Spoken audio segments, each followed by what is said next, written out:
আমাদের আজকের আলোচনা হচ্ছে liquid crystal display LCD. LCD mainly আমরা দুই ধরনের বলতে পারি। একটা হচ্ছে গ্রাফিক এলসিডি, মোবাইলের ডিসপ্লেতে যে এলসিডি গুলো ইউজ করা হয় বা আমাদের এলসিডি মনিটর যেগুলো আছে এগুলো হচ্ছে গ্রাফিক্স এলসিডি। আর একটা হচ্ছে ডট ম্যাট্রিক্স এলসিডি।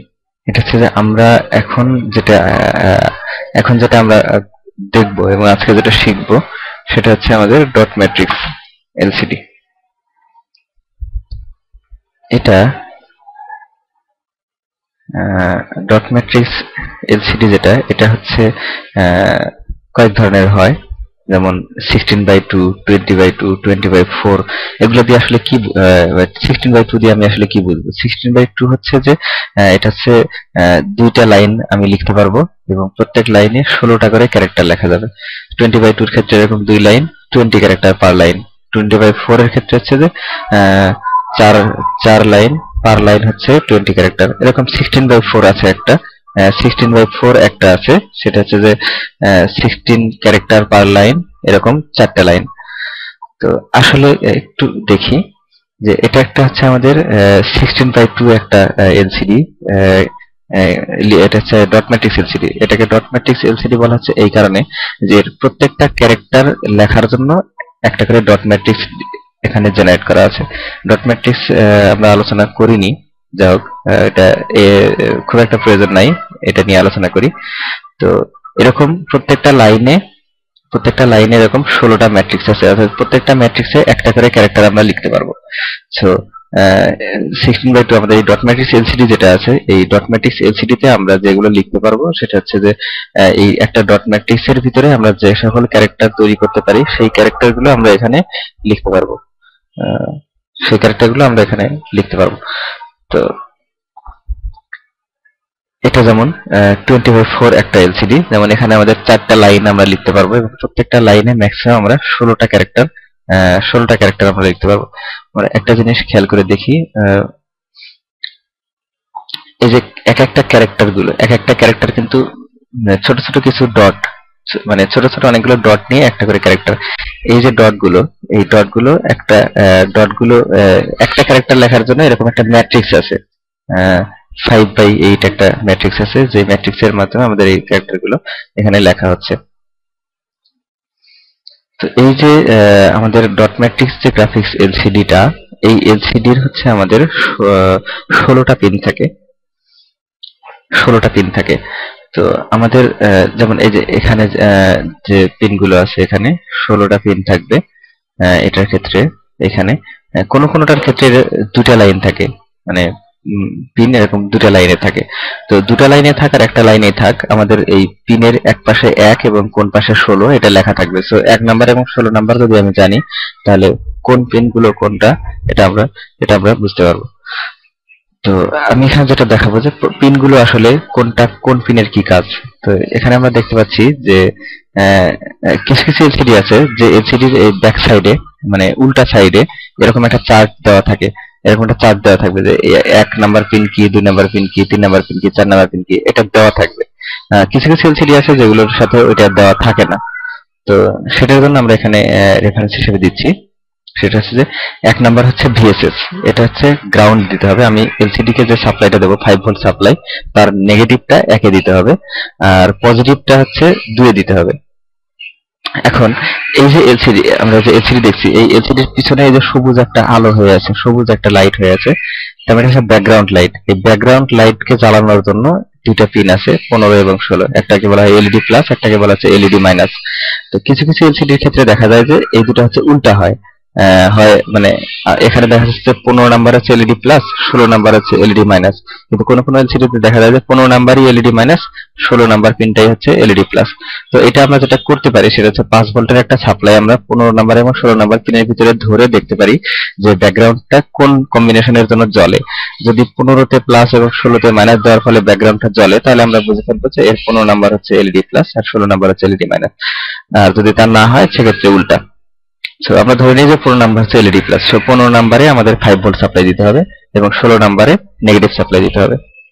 এরপর আমরা দেখি এখানে কিছু স্পেশাল পিন আছে, যেমন 3 নাম্বার পিনটা হচ্ছে ভি আউটপুট, ভি আউটপুটটা হচ্ছে যে এটাকে বলা হচ্ছে কন্ট্রাস্ট পিন, অর্থাৎ এই 3 নাম্বার পিনে অ্যানালগ ভোল্টেজ, অর্থাৎ এখানে 3 নাম্বার পিনে যদি আমি যত কম ভোল্টেজ দেব এই যে এর এটাকে বলা হয় কি কন্ট্রাস্ট, যেটা কন্ট্রাস্ট তত বেশি হবে।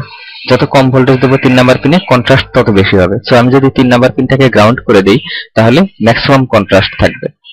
সো এটা আমরা সরাসরি গ্রাউন্ড করে দিতে পারি, অথবা ভিসিসি এবং গ্রাউন্ডের মাঝে একটা পটেনশিওমিটার দিয়ে ভোল্টেজ কন্ট্রোল করে ওখানে আমরা কন্ট্রাস্টটা কন্ট্রোল করতে পারবো।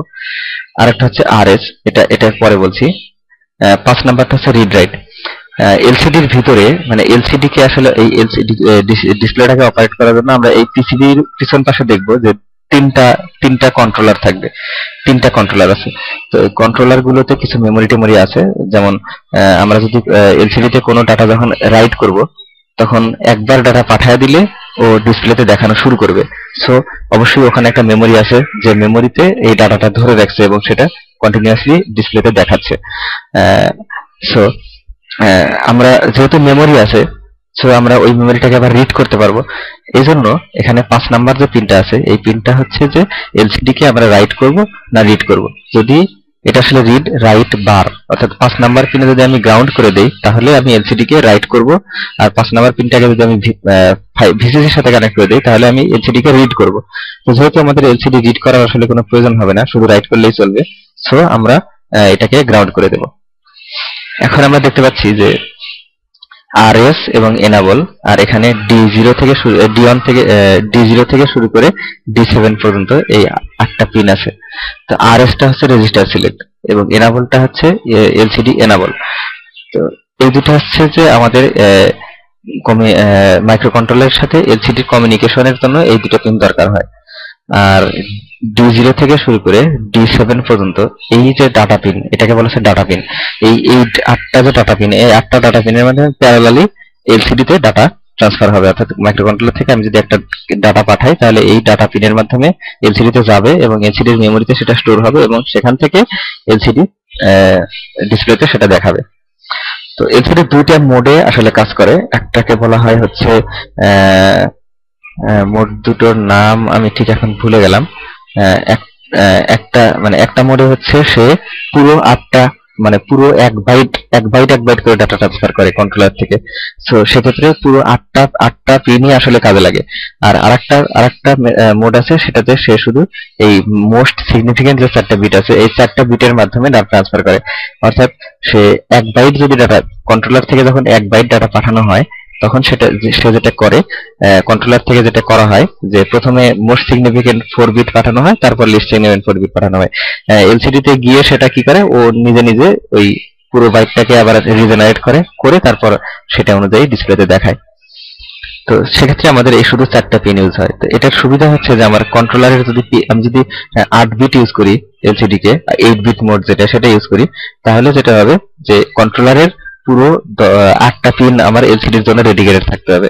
আর আমি যদি এই 4 বিট মোড যদি ইউজ করি সেক্ষেত্রে আমার 4টা পিন হলেই ডাটা ট্রান্সফার করা হয়ে যাচ্ছে। সো কানেকশনটা যদি আমরা সংক্ষেপে দেখি তাহলে এরকম দাঁড়াচ্ছে যে D0, D1, D2 এবং D3 এই পিনগুলো আসলে কোনো কানেকশন থাকবে না। আর 2 নাম্বার এবং 16 নাম্বার পিনকে আমরা ভিসিসির সাথে কানেক্ট করব। 1, 3, 5, 15 এইগুলাকে আমরা গ্রাউন্ডের সাথে কানেক্ট করব, কারণ 1 হচ্ছে গ্রাউন্ড, 15 হচ্ছে এলইডি মাইনাস, 3 হচ্ছে কন্ট্রাস্ট আর 5 হচ্ছে রিড রাইট বার।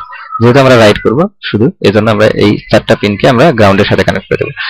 আর এই যে বাকি 6টা pin RS, enable, data 4, data 5, data 6, data 7 এই পিনগুলোকে আমাদের কন্ট্রোলারের সাথে কানেক্ট করতে হবে। এখন আমি এই পিনগুলোকে কন্ট্রোলারের কোন পিনের সাথে কানেক্ট করব সেটা ডিপেন্ড করবে আমার কন্ট্রোলার সাইডে এলসিডি কে ড্রাইভ করার জন্য আমি যে ড্রাইভার লিখব সেটার উপর। তো সেটা নিয়ে আমরা একটু প্রোগ্রামে গিয়ে আমরা সেটা নিয়ে আলোচনা করব। তো এই হচ্ছে আমাদের কানেকশন ডায়াগ্রাম। তার মানে আমরা 2 নাম্বার এবং 16 নাম্বার হবে না 15 নাম্বার হবে সেটা আমরা আগে টেস্ট করে নেব। সো এটাকে আমরা ভিসিসি তে কানেক্ট করব, আর এই কয়টাকে আমরা গ্রাউন্ডে কানেক্ট করব। আর D0 থেকে D3 এইগুলোর আসলে কোনো কানেকশন থাকবে না।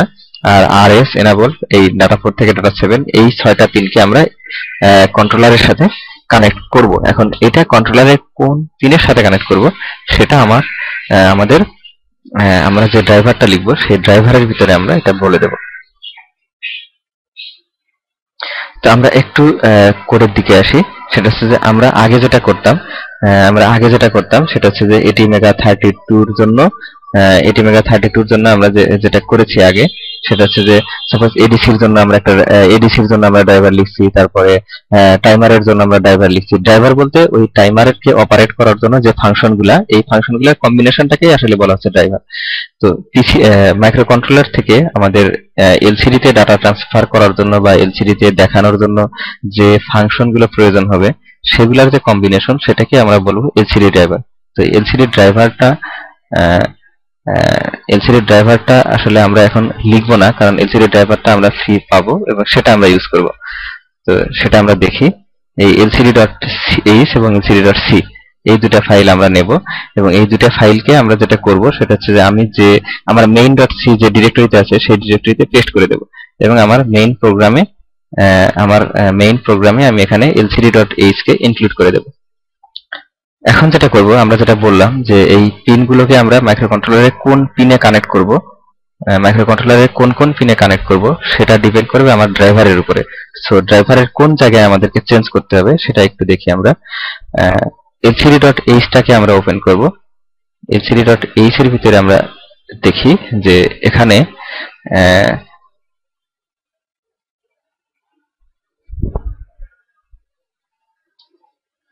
আমরা দেখতে পাচ্ছি যে এখানে বলা আছে যে ডিফাইন এলসিডি আরএস।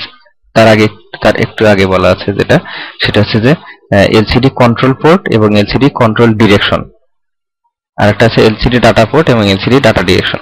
তো এই কন্ট্রোল পোর্ট এবং ডাটা পোর্ট আমরা একই পোর্ট ইউজ করব, এটাই সুবিধা হবে। তো কন্ট্রোল পোর্ট আমরা এখানে চেঞ্জ করে দিতে পারবো, যে কোনো পোর্ট আমরা ইউজ করতে পারবো, port D, port C, port A, port B, যেটা হোক আমরা সেটা ইউজ করতে পারবো। তো কন্ট্রোল পোর্ট যদি পোর্ট ডি হয় তাহলে তার কন্ট্রোল ডিরেকশনটা কি হবে, ডাটা ডিরেকশন মানে কন্ট্রোল পোর্ট হচ্ছে পোর্ট ডি, এটা হচ্ছে পোর্ট ডি রেজিস্টার যেটা সেটা, আর কন্ট্রোল ডিরেকশন যেটা সেটা হচ্ছে পোর্ট ডি যে ডাটা ডিরেকশন রেজিস্টার সেই রেজিস্টার ডিডিআরডি। সো আমাদের এটা যদি এ হয় তাহলে পোর্ট এ যদি হয় সেক্ষেত্রে আমাদের এটা হবে ডিডিআর এ, সেক্ষেত্রে এটা। আর এলসিডি ডাটা পোর্টকে আমরা মানে যেটাকে কন্ট্রোল পোর্ট হিসেবে ইউজ করবো সেটাকে আমরা ডাটা পোর্ট হিসেবে ইউজ করবো। সো এক্ষেত্রেও পোর্ট ডি এবং ডাটা ডিরেকশন সেক্ষেত্রে ডিডিআরডি। এখন আমরা যেটা করবো সেটা হচ্ছে LCD RS, read write, enable, data 4 এবং ডাটা 7 এই পিনগুলোকে আমরা বলে দেবো যে আমাদের কোন পিনে। অর্থাৎ আমি এলসিডি আরএস যদি আমি এখানে বলে দিই 6 এবং রিড রাইট কে যদি বলে দিই হচ্ছে 7, সেক্ষেত্রে এলসিডির যে এলসিডি রিড রাইট যে পিনটা, এই পিনটা আসলে আমাদের কাজে লাগবে না, কারণ এটা আমরা ইউজ করব না, কারণ আমরা শুধু রিড এবং রাইটকে কন্ট্রোল করব না, কারণ আমরা শুধু রাইট করব। সো এটা আমাদের কাজে লাগবে না। সো এটা আমরা যে কোনো একটা পিনে দিয়ে রাখবো, যেটা আমাদের আনইউজড 7 এটা দিয়ে রাখলাম।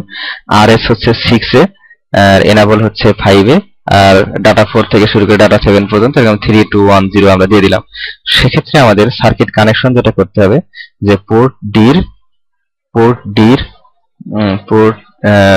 যেমন এখানে আমরা দেখতে পাচ্ছি PD0, PD1, PD2, PD3, PD4, PD5, PD6। তো PD6 এ হচ্ছে আমাদের থাকবে RS, আর এনাবলটা থাকবে হচ্ছে আমাদের PD5 এ। একইভাবে PD3 তে থাকবে হচ্ছে আমাদের ডাটা 4, তারপরে ডাটা 3, ডাটা 5, ডাটা 6 এবং ডাটা 7। এই পিনগুলো আমাদের কানেকশন হবে হচ্ছে D3, D2, D1 এবং D0 পিনে।